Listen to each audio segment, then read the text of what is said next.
You ask Tiger to calculate. This deals with finding the midpoint between 2 points. The midpoint between the 2 points is -7.5, -19.5. Let's solve it step by step.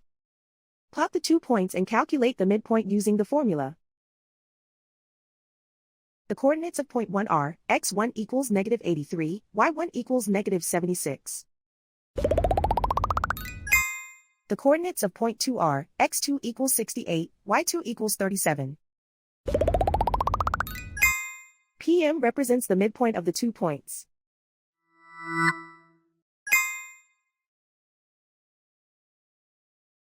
Use the x values in the midpoint formula to find the midpoints x.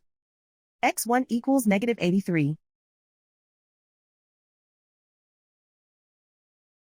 x2 equals 68.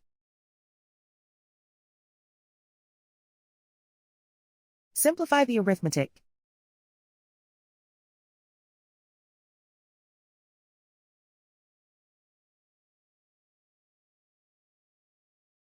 Use the y values in the midpoint formula to find the midpoints y. y1 equals -76. y2 equals 37.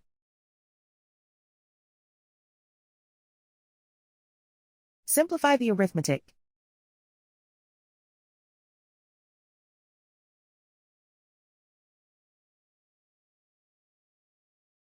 And so, the midpoint is -7.5, -19.5.